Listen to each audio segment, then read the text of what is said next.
The Life of Dabi, Toya Todoroki, My Hero Academia. Dabi, real name Toya Todoroki, is a major antagonist in the My Hero Academia manga and anime series. He is the eldest son of the pro-hero Endeavor, driven insane due to his neglectful and selfish actions, and becoming a villain to enact revenge. He became affiliated with the League of Villains, a former member of the organization's since disbanded Vanguard Action Squad, and later one of the 9 lieutenants of the Paranormal Liberation Front. Alongside his teammates, he serves as one of the main antagonists in the Forest Training Camp Arc, Pro-Hero Arc, Paranormal Liberation War Arc, and Final War Arc. Welcome to the Amagi. In today's video, we're going over the life of Dabi. Before we begin, we publish a new video every day, so be sure to subscribe to our channel and ring the bell to get notified about our latest videos. If you could double check that you are indeed subscribed to the Amagi, we would really appreciate that, because every sub does help the channel. The Amagi's reach stretches beyond just this channel, so if you're a fan of us, please consider subscribing to our other channels and following us on all of our social media. Help us reach our goal of passing 100,000 followers on all of our accounts by the end of the year. And with that out of the way, let's get into the video.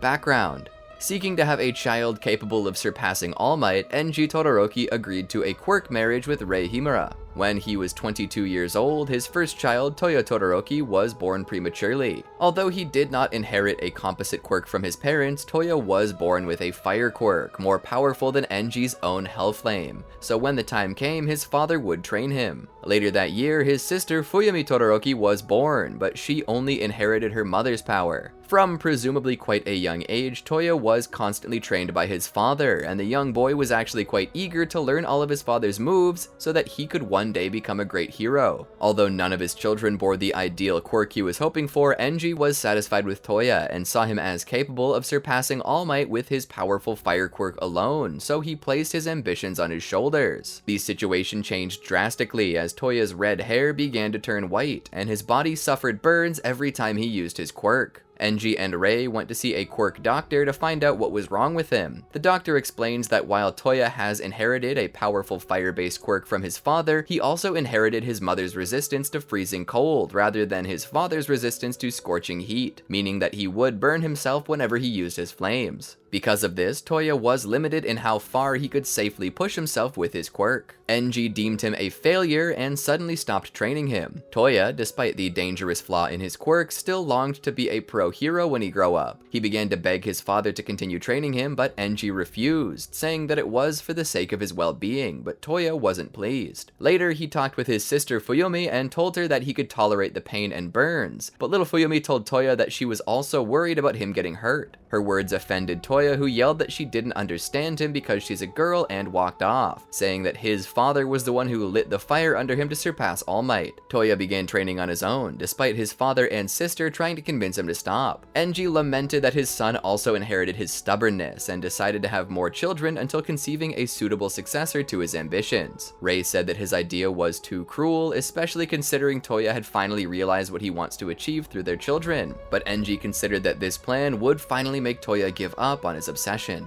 Years passed, and NG and Rei had more children. This would ultimately lead to Natsuo's conception, which made Toya start falling into despair, while Endeavor's desire to surpass All Might continued to grow. Eventually, Shoto Todoroki was born, having inherited a perfect combination of both of his parents' quirks. NG had finally conceived his much-desired heir that he was seeking. But Toya had reached a breaking point, as Shoto's birth implied that his entire purpose and seeking his father's awareness and attention had just been taken from him. However, Toya was still determined to fulfill his father's dream and refused to abandon it. He continued training on his own, eventually starting to go to Sakoto Peak where his father used to train. NG told Toya to stop training in secret because he was covered in burns, and told him to look beyond the world of being a hero and do things like play with his siblings or make friends at school, saying that he can understand this and one day it will all be a distant memory. Told his father that everyone at school wants to be heroes themselves, and he couldn't understand what it would be like to give up because he has him as a father. NG lit the fire in him to surpass All Might, and it was not going out, just as he calls him by his hero name rather than father. Their argument drew Rei and the rest of the children to where they are. Broken down, Toya told his father to look at him as he violently lashed out with his flames activated at his mother, carrying an infant Shoto, attempting to harm his youngest brother. He was stopped before he could hurt anyone, but after Toya's outburst, NG decided to ban the other siblings from interacting with him so that he could focus on his training, and entrusts Rei to look after Toya.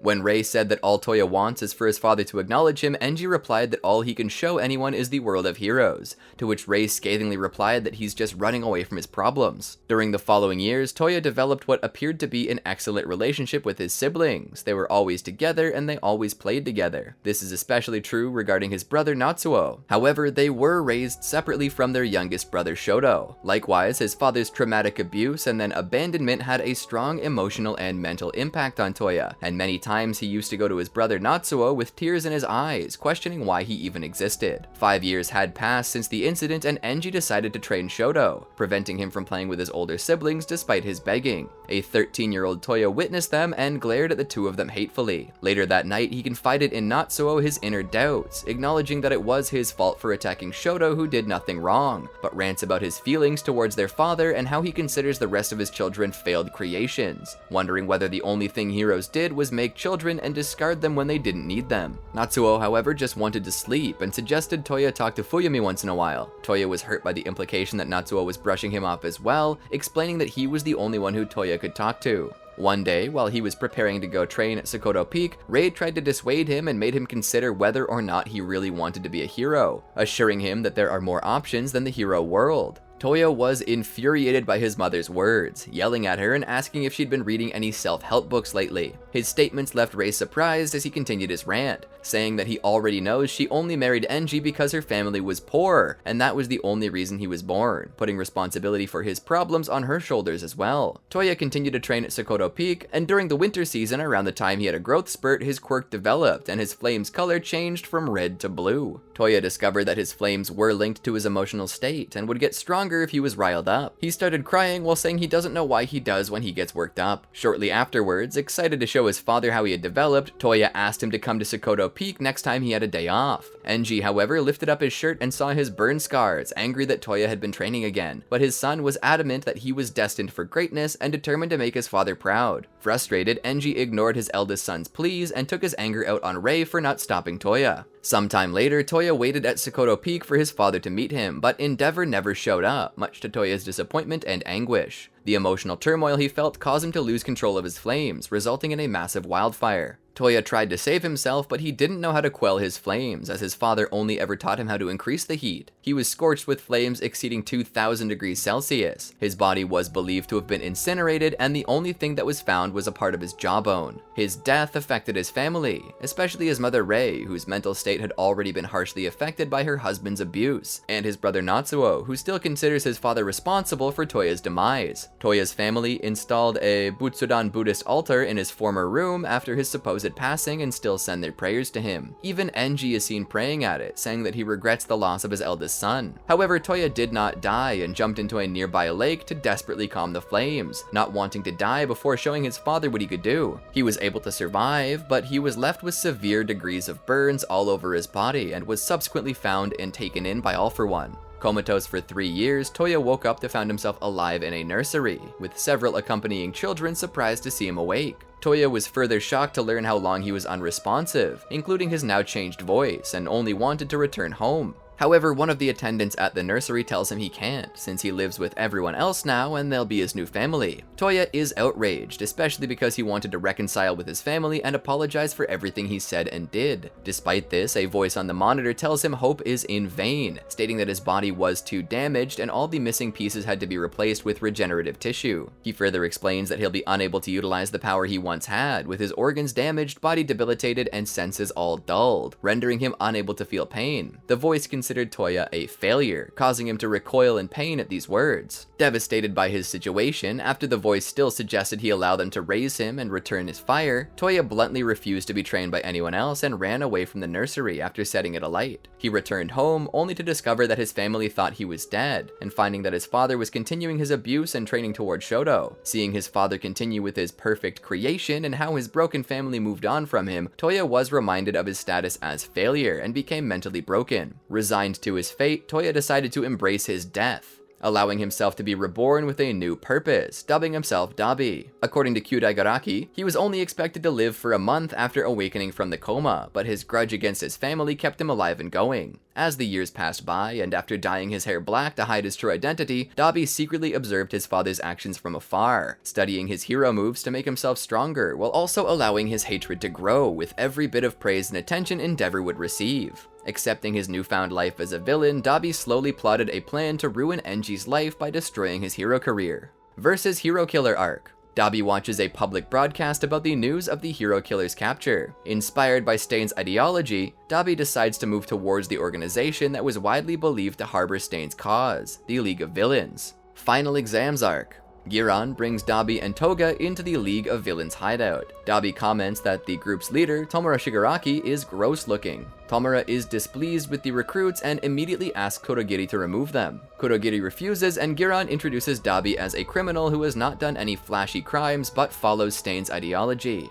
Dabi says he's unsure about the League's motivations and asks if they would really let a crazy girl like Himiko join. Tomura remarks that she introduced herself and asks Dabi for his name, but he says he will only reveal it at a later time. Dabi goes on to say he will make the hero killer's will a reality. Tomura becomes wildly irritated by Dabi and Himiko's comments about Stain, enough so to attack them. Dabi and Himiko prepare to defend themselves, but Kurogiri steps in and uses his quirk to stop them from coming to blows. Tomura stops off as Dabi complains about his attitude. Kurogiri asks Giran and the recruits to wait for a proper answer at a later date. Forest Training Camp Arc. Dabi is eventually recruited into the League of Villains and assigned to lead a team of elite villains called the Vanguard Action Squad. Tomura acquires equipment for the team and has them pick it up at an unknown warehouse location. Himiko announces that there is enough gear for everyone and that they should bring it along on their mission. Muscular adds that they need to hurry up, but Mustard disagrees because the team has been ordered not to rush or do anything too flashy. Dabi agrees and says that Tomura acted like a brat and attacked them when they first met, but now he's suddenly taking charge. Dabi proclaims that their mission will be a warning shot that will tear down false heroes from their shining pedestals and drag them back to Earth in order to create a new future for the world. The next day, Dabi and 6 other villains secretly arrive on the Wild Wild Pussycats Forest Reserve, where UA high school students are training. The Vanguard Action Squad observes the campsite from a high vantage point. The members of the group start to argue about their next move, so Dabi tells them all to shut up. He goes on to say that Tomura was foolish for trying to attack the USJ with a band of low-level thugs, and that it's much better to use a small group of elites. Dabi announces that the League of Villains' first task is to strip away the students' sense of security. The Vanguard Action Squad begins their assault the next evening. Dabi uses his quirk to set the Beast's Forest ablaze in blue fire. Dabi keeps the fire going while the other villains search for Katsuki Bakugo, who is their target. Twice makes clones of Dabi so he can distract the UA teachers. Dabi waits outside of the base camp building and surprise attacks Eraserhead on his way out. He blasts Eraserhead with an explosion of blue flames, but the hero evades and erases Dabi's quirk by looking at him. He overpowers the villain and pins him to the ground before interrogating him for information about his allies. Dabi refuses to comply and gets free once a few of the students arrive. Eraserhead goes to restrain Dabi again, but the clone disappears as Dabi taunts the latter, leaving Eraserhead shocked. Dabi tells Twice the clone is defeated too fast. Twice rebuffs Dabi's claim. He comically argues until Dabi orders him to make another clone to keep the pro-heroes at bay. The clone attacks the base camp again. He blasts one of the classrooms and is quickly restrained by the blood hero Vlad King. The clone goads Vlad King until Eraserhead arrives and destroys it.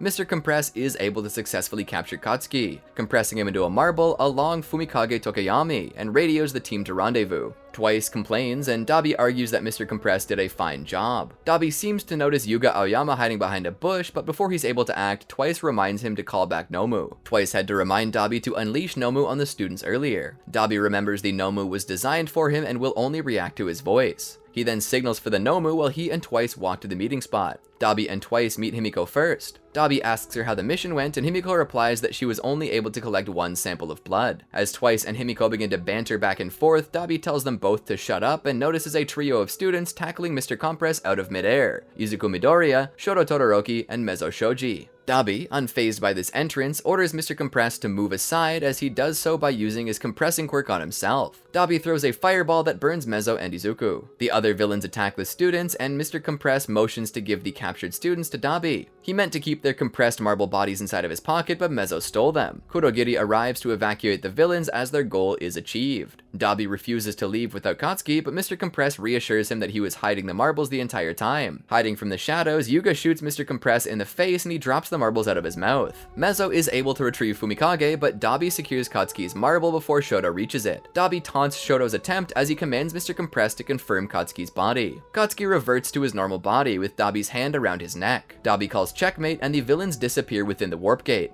Hideout Raid Arc.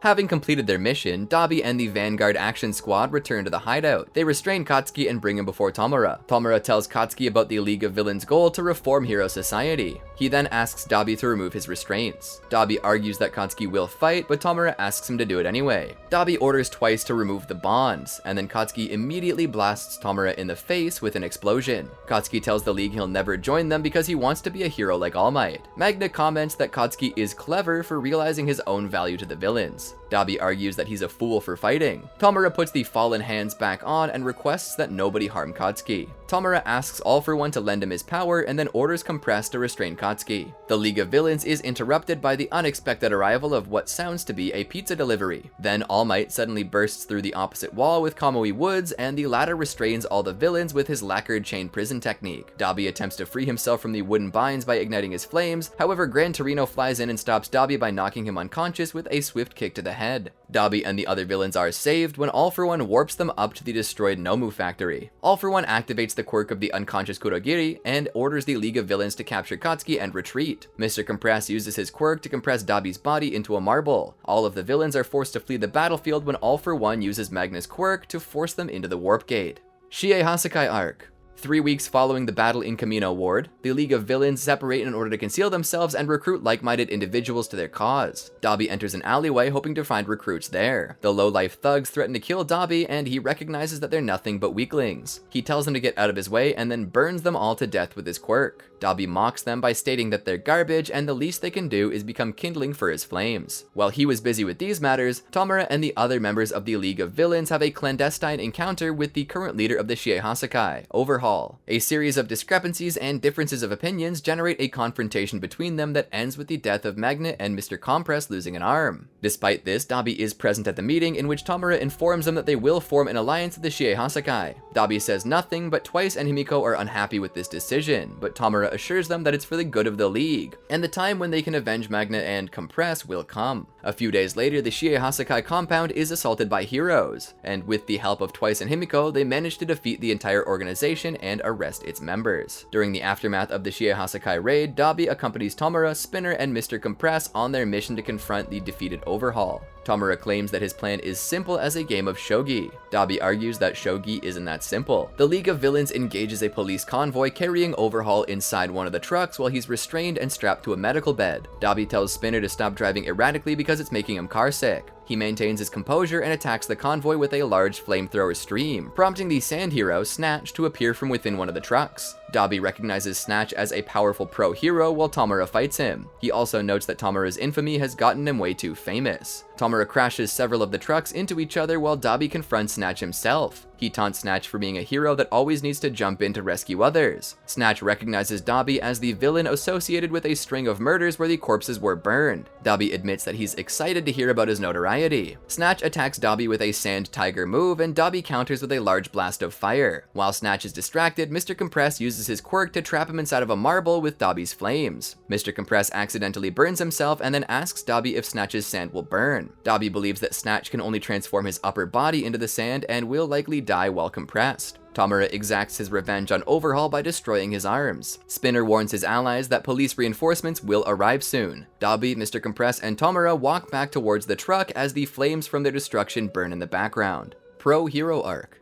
Dabi is assigned to test one of Dr. Ujiko's high-end Nomu. At Hidamari Kindergarten, on the same day as the Hero Billboard Chart JP release, Dabi tells the high-end Hood that it is the first intelligent Nomu and he expects good results. Hood then attacks the number 1 and 2 pro heroes, Endeavor and Hawks. Dabi watches from within city limits when Endeavor narrowly wins their fight. With the 2 pro heroes injured from their fight, and before they can request for help, Dabi confronts them himself and greets Endeavor. Dabi confronts the 2 heroes and traps them within a wall of fire. Endeavor recognizes Dabi as the villain who murdered Snatch, and Dabi claims he has no idea what he's talking about. Dabi tells Endeavor that he wants to talk while they have the opportunity. Hawks stands up to Dabi, and the latter claims he wouldn't try and defeat the two top heroes alone. Then Dabi says that they're both on death's doorstep and decides to attack, and that's when Mirko interrupts the latter and attacks Dabi from above. Her fearsome stomp keeps him at bay, making Dabi realize his disadvantage. Dabi then calls Ujiko to use the warping quirk to warp him away. Before he leaves, Dabi calls Endeavor by his real name and tells him not to die. Afterward, Dabi meets with Hawks to discuss Hood's attack. Hawks is upset with Dabi for not keeping to their original plan and holds a blade to his neck. Unfazed, Dabi replies that Hawks wasn't supposed to bring someone as powerful as Endeavor. He questions the lack of casualties from the battle, insisting that a villain sympathizer wouldn't have acted in such a heroic way. Hawks explains that he has to keep a heroic appearance to the public to make himself more useful to the League of Villains. Understanding, Dabi walks away and tells Hawks he can't meet their leader yet, but he'll contact him again in the future. While walking towards the harbor, Dabi recalls Snatch and is seemingly moved by the hero's last words to him. Dabi says thinking about all the families he's affected has nearly driven him crazy. He wipes some of the blood from the patch underneath his eye as if he was crying. Meta Liberation Army Arc. Prior to the hero billboard JP, the League of Villains has seen better days. They're barely scraping by with no funds, and have resorted to stealing from other criminal groups and living in a rundown building. Rather than partaking in theft, Dabi spends his time trying to recruit new members. He returns to the filthy hideout and berates his allies for sitting around doing nothing. Twice replies that Dabi just burns everyone he meets. Dabi claims he burns them because they're ambitionless trash, and Himiko taunts him for being a poor judge of character. Spinner confronts Tomura over the state of the League and admits that he's only here to fill his empty heart with new purpose. Dabi taunts him by saying he's just a hollow cosplayer of Stain. They're interrupted by an intense rumbling that brings the villains outside. The League of Villains come face to face with a giant claiming it's searching for All for One's successor. Dabi questions the identity of this titan, and Tomura claims that he is the secret weapon Kurogiri got captured trying to retrieve. The giant quickly overpowers the League, while the voice of All for One's doctor plays from the beast's radio, which hangs around his neck. The doctor explains that the giant is named Gigantomachia, and he is All for One's ex-bodyguard.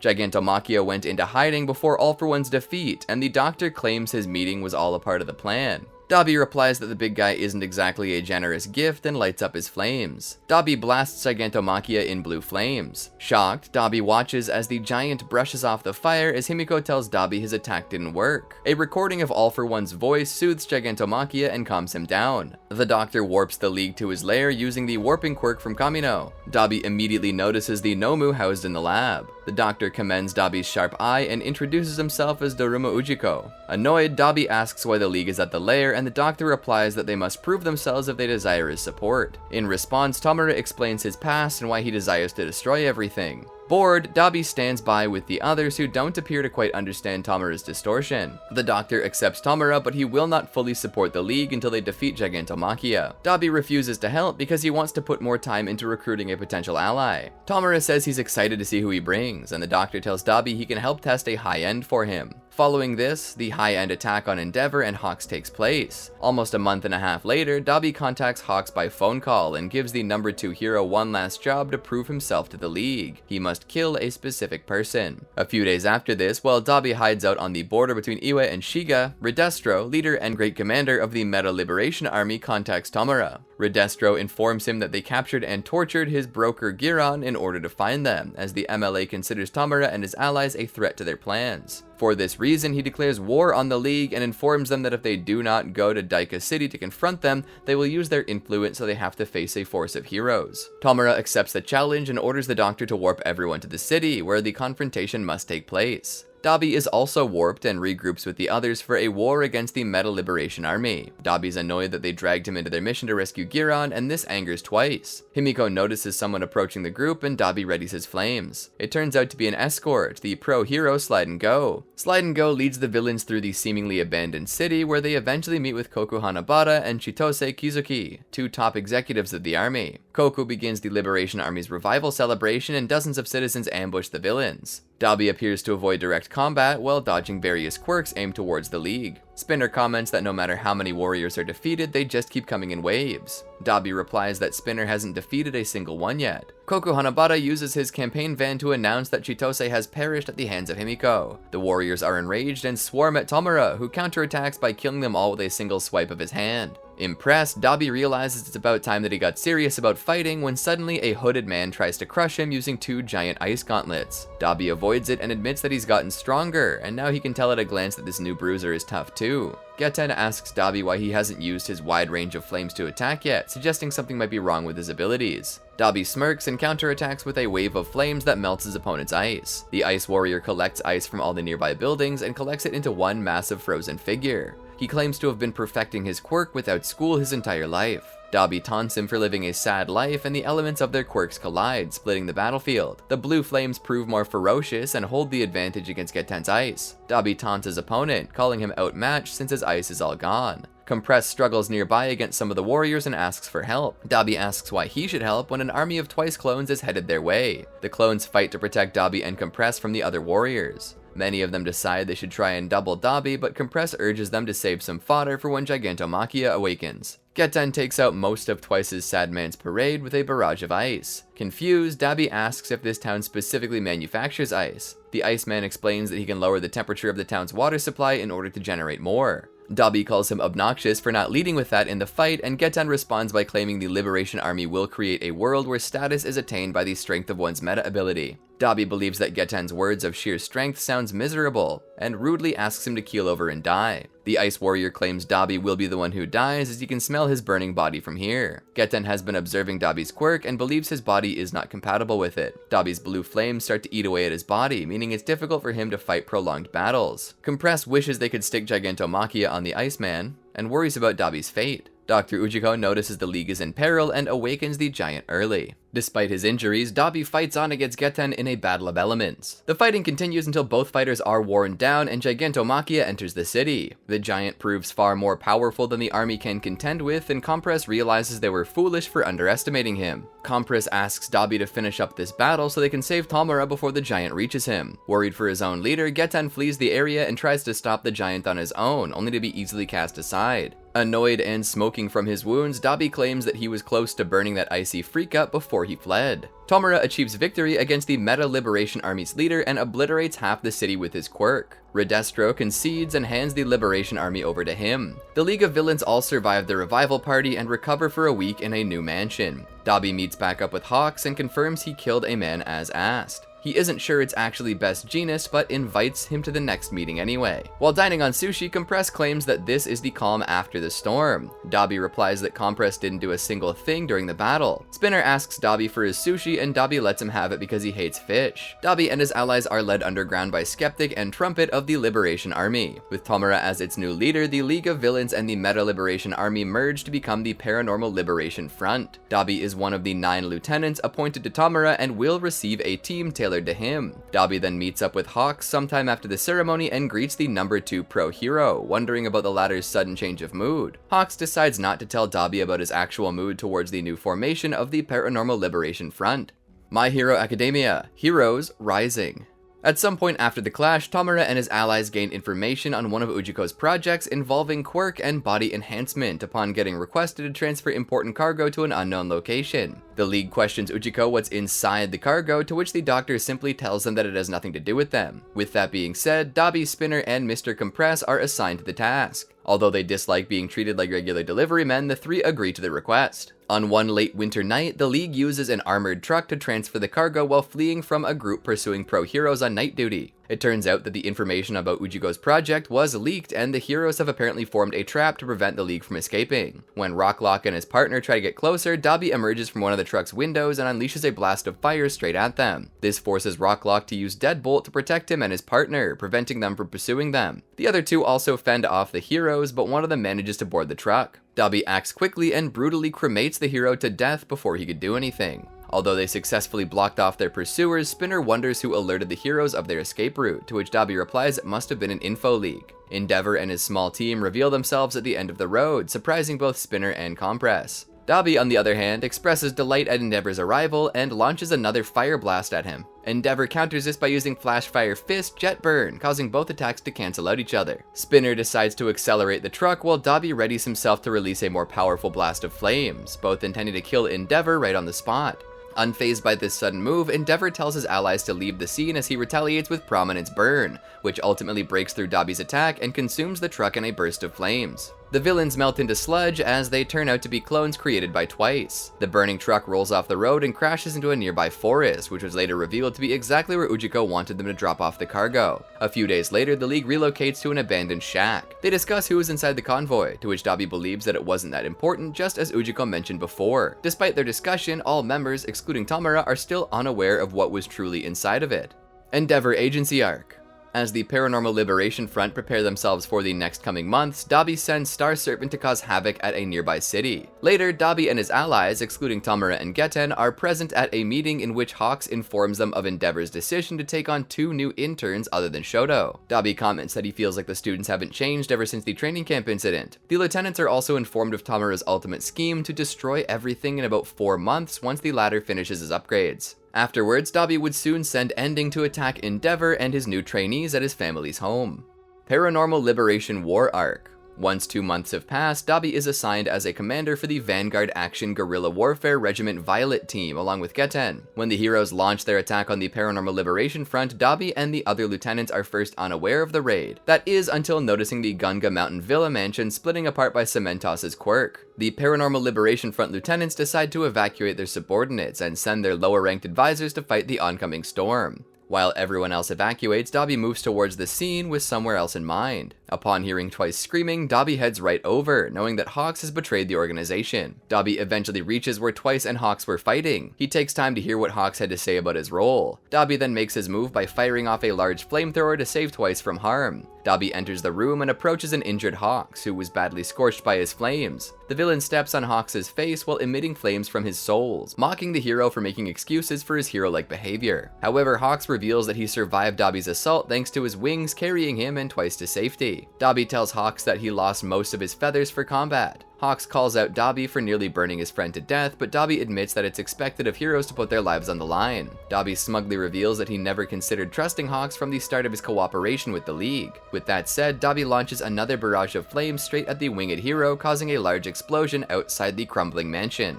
Twice manages to escape Hawks' grasp and tells Dabi to continue assaulting Hawks. Dabi then encourages Twice to go wild and fight at full power, high-fiving his comrade while holding back Hawks with his flames. Unfortunately, Hawks flew outside of Dabi's range, shocking the flame villain once more. Dabi proceeds to call Hawks by his real name to catch the hero off guard while unleashing another flamethrower. This gives Twice barely enough time to escape, only for Hawks to land a fatal blow on the villain, killing him in the process. Upon realizing that Twice has died, Dabi goes completely berserk on Hawks, sarcastically mocking the hero for killing his comrade. Dabi continues to beat down Hawks with every bit of rage and anger stored inside of him. Hawks wonders why Dabi is smiling despite witnessing Twice's death. Dabi reveals that he can't cry due to burning his tear glands in the past, and he's upset by Twice's death since it was necessary for his own dream to come true. Hawks then questions Dabi's true identity, to which the villain responds with a sinister tone. Dabi opens up that he's never cared about Shigaraki nor the League. All he ever cared about was carrying out Stain's ideology and spreading it to the world. Just as the villain readies himself to burn Hawks to death, Dabi gets pushed back by the timely arrival of Tsukiyomi.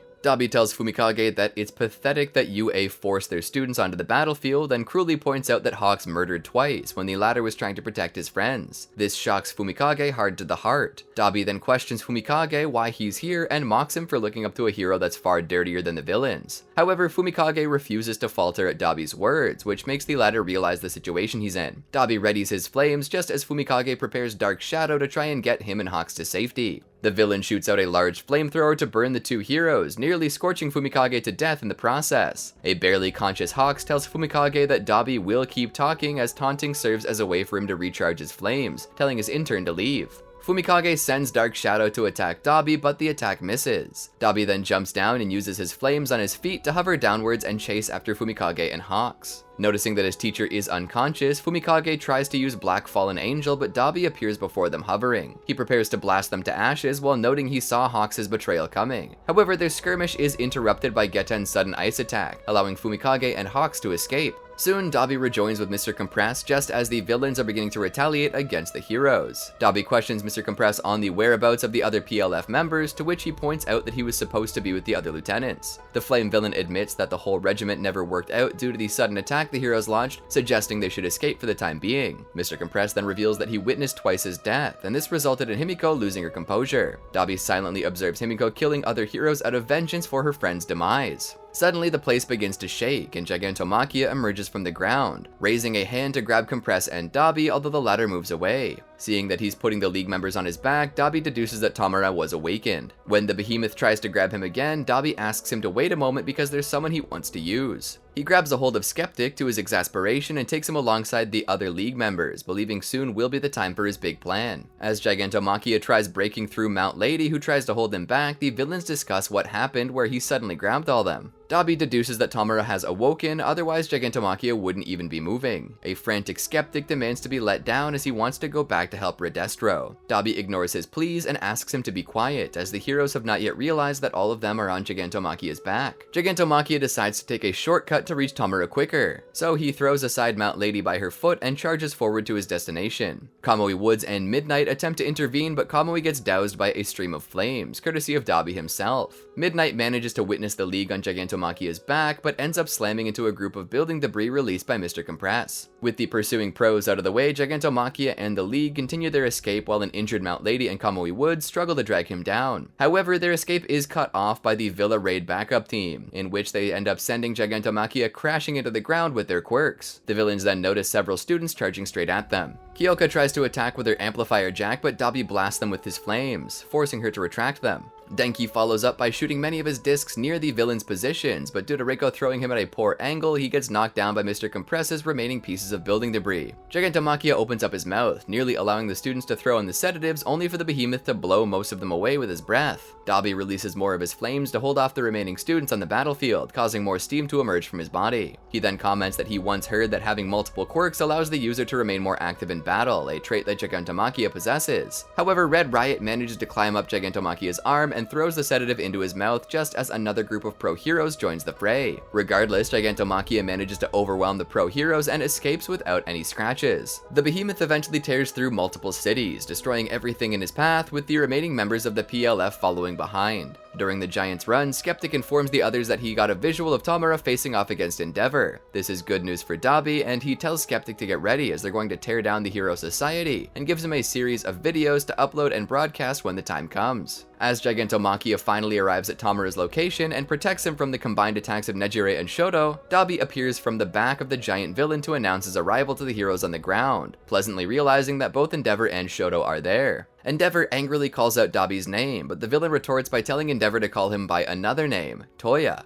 Endeavor and Shoto are frozen in shock as Dabi removes his hair dye to reveal his white hair and his identity as Endeavor's oldest son, Toya. Dabi continues by saying that he's been watching Endeavor all this time and has started broadcasting his past to the entire world to discredit his father, while telling Endeavor of the terrible pain he endured as a child, asking himself why he even existed. His original plan was to kill Shoto when he became a hero, but after Endeavor took the #1 spot, Dabi decided to send multiple threats such as Hood, Star Servant, and ending his father's way. He then asks Endeavor if he feels good now that he's the #1 hero and he can now look at his children with pride. He yells that it's wrong for Endeavor to assume he can just keep moving forward while the past never dies, while taunting his father and telling them to dance together in hell. Endeavor refuses to believe this, stating that Dabi is telling a despicable lie, but the villain replies that it is the despicable truth, telling him to take some of his blood or spit for a DNA test to be sure. At the same time, Dabi reveals his blood tests on his broadcast to confirm his identity as the son of Endeavor, while continuing to deride his father as a man who completely lacks empathy. The broadcast then shows doctored footage of Hawks killing twice to make it seem as though the #2 hero ruthlessly killed a man who was trying to save his friends and paint him as a murderer,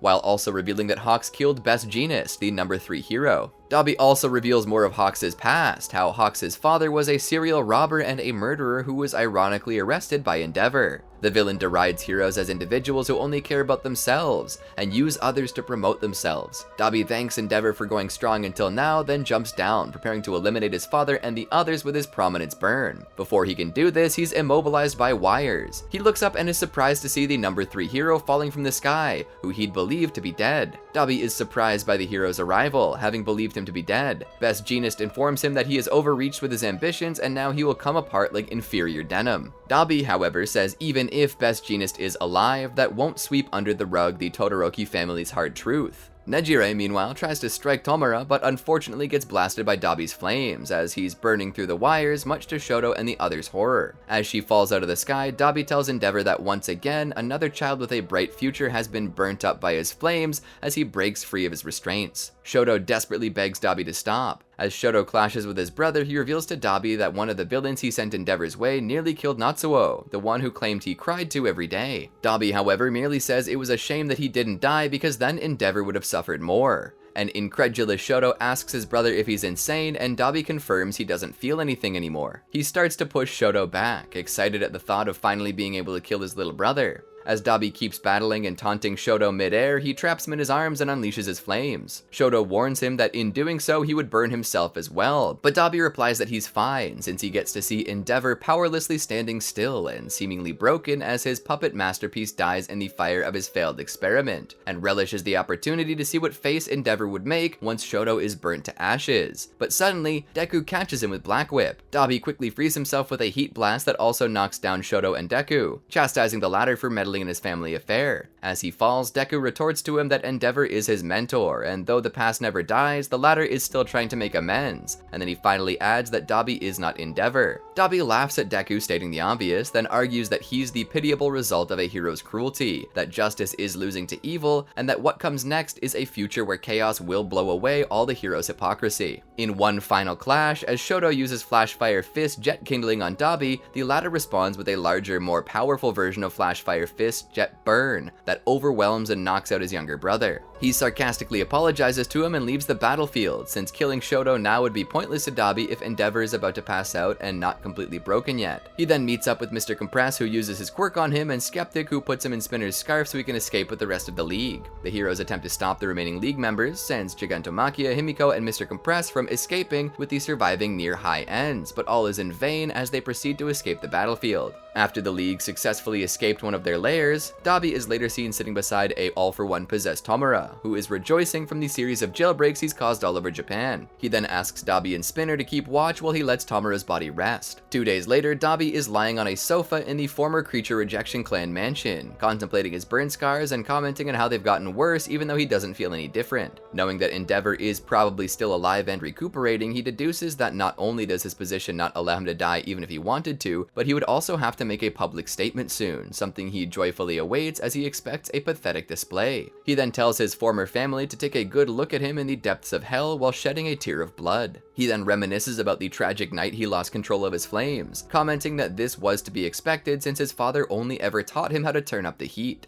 Later, when seeing his father making a speech to the public, Dabi is disappointed that he did not fully break his father's resolve after the latter revealed his abuse to his family to the world, laughing that he didn't go far enough. UA Traitor Arc. About a month later, Dabi has been hiding alongside the rest of the league members in All for One's secret cave enclave. When Tomura's quirk factors are damaged as a result of his battle against Star and Stripe, All for One apologizes to the rest of the villains that they have to wait while Tomura recovers. Dabi complains that he has to wait another day to take down his father, leading to All for One to tell Dabi that they are alike in many ways, but also different, explaining how he carefully maps out different routes to achieve his goals. He also says that, unlike Dabi, he has friends to spare, informing him of his many spies he has located within UA currently. Dabi asks if they could be in trouble if one of his friends gets caught, but All for One assures him that it's not the case, since he not only has multiple friends, but that all are more like disposable pawns to him. Dabi later finds Himiko at her family home, and laments that he didn't know a nutjob like her had a heart, which she rebuffs, saying that she was just curious about her old home and that it's perfectly normal. Dabi asks if she's sure she's ready for what's coming next, to which she responds that it's a little too late to ask her that now. Dabi's pleased and tells her that whether they're smiling or crying, the sun will always come out tomorrow, so they should smile, proceeding to burn down her old home as she skips away. She warns him that he'll get them caught, but notes that it was awfully kind of him, with Dabi adding that they don't have the manpower to get caught now, and that it wasn't so much as a kindness as it was twisting the knife in Endeavor's back. He then reminds her of her capability to use the quirks of those she holds dear when she transforms into them, and now that she has a vial of twice his blood, which he managed to obtain during the war, she can continue his Sad Man's Parade to help bring an end to everything for good. Final War Arc. Prior to the final war, All for One offered Dabi and Spinner a new quirk for the upcoming battle. Dabi casually refuses, believing that he does not need it, as All for One instead gives 2 to Spinner. Days later, Dabi is summoned by All for One along with the rest of the Paranormal Liberation Front to confront Izuku to steal One for All, before promptly facing down the surprise ambush from the remaining heroes. After Tomura touches the ground and feels something strange, he commands Dabi to attack, who sarcastically tells his leader that he isn't the boss of him. Dabi goes on a charge as he mocks his father on their meeting and asks if he's come to watch his pals get incinerated, throwing a torrent of fire. But Shoto emerges from a warp gate and blocks it with his ice. Shoto calls him out on being stupid for not counting them in the fight, and Dabi laughs as he yells at his brother's name. Suddenly, the Troy defense system activates, encasing the villains into separate containers. The villains quickly break out of them, with Dabi laughing that they didn't even last 3 seconds, as all the heroes are able to shove them into separate warp gates. Dabi and Shoto are warped to Kamino, where they face off. While clashing with his brother, Dabi proceeds to burn down Kamino Ward with a gigantic fire tornado, dwindling down the accompanying heroes, and reminisces on the current events being similar to the Hosu incident, as seeing that battle was what spurred him to action in the first place. After catching his wits, Dabi is confronted within the tornado by Shoto, Burnin, Kido, and Onima, lamenting how Endeavor couldn't face him and instead sent his son and his 3 sidekicks to deal with him. He then mocks Shoto for being a pawn in Endeavor's plan, while Shoto declares that he's not there because someone ordered him to, but because he wants to be the one to stop him. Amused, Dabi claims that still makes him their father's pawn, but Shoto replies that if he simply ignored him and tried to be a hero, then that would be true. After agreeing, Dabi proclaims about how this war is about the people involved, not the mindless soldiers, but the ones who want to change or destroy the world, fighting for their feelings, all representing the limitations of their superpowered society. Shoto then asks Dabi if he was alive the whole time, why didn't he come back home? As his rotting body begins to increasingly get burned from his quirk, Dabi notes that it's only fair that as Shoto's older brother, he gives his side of the story on how he became Dabi, why he's still alive, and how his flames even surpassed his father's masterpiece. Dabi informs Shoto that he was found barely alive by All For One after his flaming outburst. He and Dr. Kyudai partially restored him in a nursery in an attempt to groom him and become his subordinate, only for him to run away and come home. However, he finds out that his family had moved on, and Shoto was now the center of Endeavor's attention. After reflecting on how he cast aside his old name, Dabi reveals that he dedicated himself to destroy Endeavor and improved his own skill to wreak havoc. With his quirk going wild and his body reduced to a crisped husk, Dabi agrees with Shoto that he was ready to die if it meant to destroy their father's life before he moves to attack Shoto. Standing defiant, Shoto prepares his flash fire fist while declaring he won't succeed.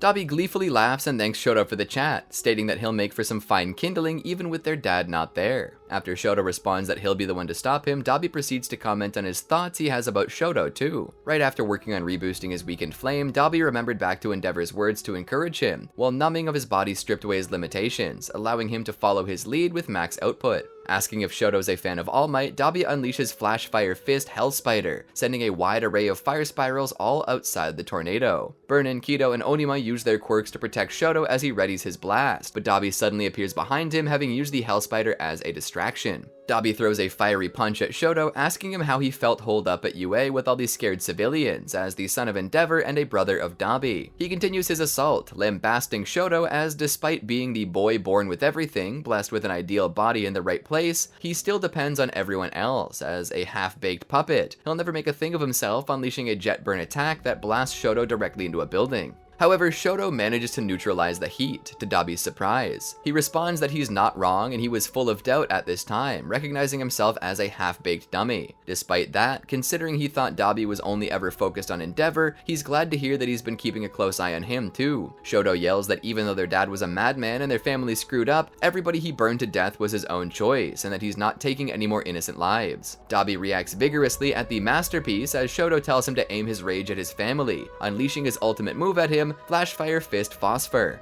Shoto regains the upper hand against Dabi and unleashes his new ultimate move, Icebound Crash, Cold Flame's Pale Blade. Dabi manages to recover using his fire, noting how since he has a body to withstand his fire and the ice to quench his flames, he is the perfect man of the job. After jumping backward, he realizes that even though they share the same blood, they ended up completely different. Shoto ends up losing control of his phosphor and needs to switch it back on, just as Dabi touches the ground and unleashed a violent torrent of Hell Minefield, pushing his fire into the ground to create massive volcanic eruptions all over the battlefield, telling him to just burn up and die already. Burnin, Kido, and Onima take the brunt of the damage to protect Shoto, giving him enough time to start building up his fire and ice. Shoto bursts toward Dabi's chest, telling him that they're going to mingle whether he likes it or not, and to stop already, blasting him with his ultimate move, Great Glacial Aegir, a gigantic wave of cold fire that shoots directly through his chest. The fire all over Kamino is frozen over by Shoto's ice, and Dabi's body is left hanging over Shoto. The news of Dabi's defeat is then broadcasted to all other heroes by All Might, which eventually boosts their morale. As one of the heroes in the area checks on Dabi, he wonders how he managed to survive the battle despite his current condition when a mysterious sphere of light begins to appear on his chest. As it turns out, right before Shoto covered him in ice, Dabi had managed to copy Shoto's phosphor move, protecting himself from being completely cooled down by his brother. He's able to catch the heroes off guard as a stunned Shoto watches him completely burn Kido and Onima alive, taunting that it was a good idea that he face Shoto first as he was able to make use of his phosphor technique to reinvigorate himself. He then calls out to Skeptic, who speaks to him through a device in the near Haya Nomu nearby. Skeptic tells him that he's too busy to meddle with his issues, but still informs him of Endeavor's location and that he's currently fighting All For One at the ruins of the Gunga Mountain Villa. Upon learning of Endeavor's location, Dabi thinks that if he sticks to his original plan of defeating Shoto first, his body wouldn't last any longer. As a result, he decides to fly towards Gunga,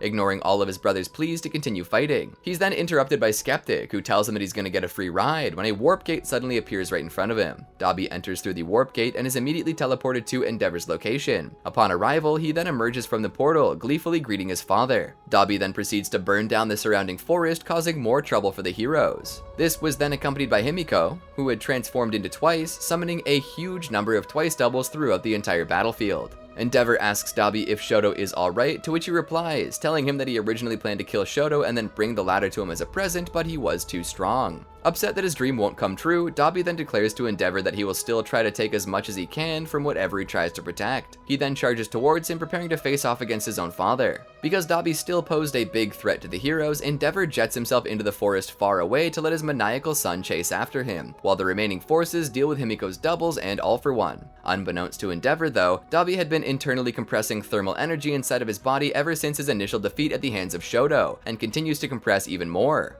With all of his blue flames building up, in about 10 minutes his body will explode and cremate everything within 5 kilometers in a massive nuclear blast. In addition, he was also informed of the location of the evacuation blocks in between UA and Shiketsu by Skeptic, aware that there are still some underneath Gunga and within the estimated blast zone, intending to take them down with him, including the rest of his family. Dabi continues to pursue his father as his body starts to crack with his entire skin burned away after his flames continue to burn his flesh. Now completely consumed by his blue flames, Dabi lost any form of sanity and just recklessly charged at his father. The combusting Dabi maniacally screams for his dad to watch me as he unleashes a devastating vanishing fist that completely smashed Endeavor but also obliterated his right arm. Dabi grabs a hold of him as Endeavor desperately tries to convince his son to put out his flames and he doesn't want to watch him die, but Dabi continues to repeat to watch him and for Natsuo to play with him, his mind long gone. Endeavor reaches into Dabi's heart and much to his shock, within Dabi's phosphor, Endeavor recognizes Rei's frost quirk, realizing that in his hysterical state, he managed to manifest ice within his own quirk. Endeavor proceeds to look at his son and says he takes full responsibility, believing that he had to bear the burden and stay alive to atone for what he's done, but now he recognizes that Dabi's been watching him this whole time while he couldn't be there to watch him. He declares that he can't let him die, but also won't let anyone else get caught up in their tragedy. He grabs a hold of Dabi, preparing to use all of his firepower to propel both of them into the sky to explode together. However, before he can get too far, as Dabi's body continues to crack, Rei appears before the two of them using her ice to stop them. In his hazed state, Dabi manages to recognize his mother, who shouts an apology to her son. She then calls out to Fuyumi and Natsuo, who had followed behind Rei against their mother's wishes.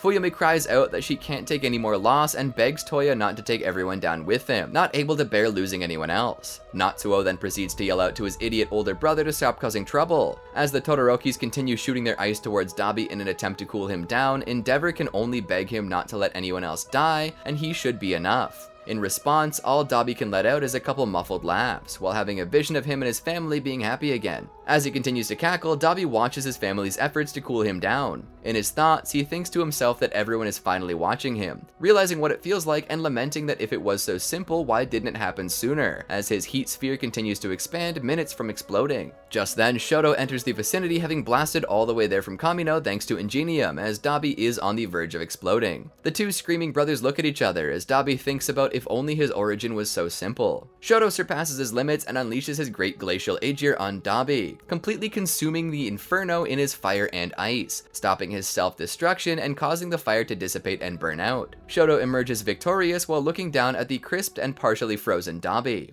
He admits that it is good that the rest of his family were there to help him cool him down, because his great glacial Aegir might not have been enough to stop it, since Dabi's blue flames had been increasingly getting hotter, far beyond his reach, and figuring out he was not the masterpiece creation after all. Dabi's body begins to freeze from the inside out, and all he can crocally vent out to everyone, including himself, is to just die. As Dabi lays there, a severely wounded Endeavor crawls towards his son and holds onto him, remorsefully apologizing to him for not going to Sokoto Peak. Dabi responds that he hates him and his family, and Endeavor continues to break down, saying to let him have it, apologizing to Rei, Fuyumi, Natsuo, and Shoto for everything as well. Did you enjoy our video? Well then be sure to check out these other great videos from the Amagi, and make sure to subscribe and ring the bell to get notified about our latest videos.